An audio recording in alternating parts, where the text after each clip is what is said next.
non खासै ठुल्ठुला सपनी नानी जस्तै सिकारुमा पनि हे सुहाउँदैन के विद्यार्थी भनेको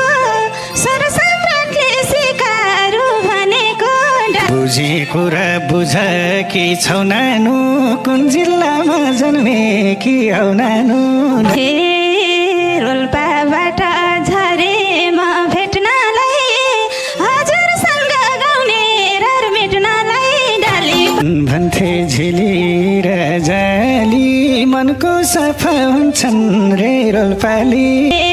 सोझी मान्छे सफा छ मन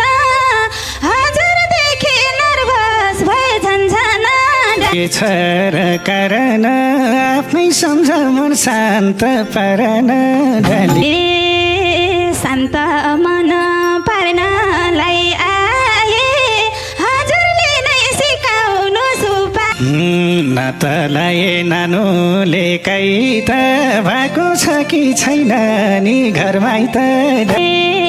म दुखीको आफ्नो नै छराको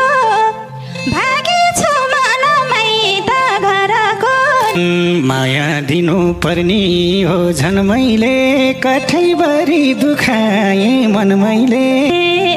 मेरो खुसी दैवले चाहिन दुखेको मन बिसाउने ठाउँ पाइन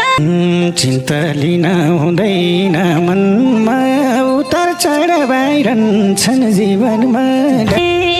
उतार चढाव आइरहेका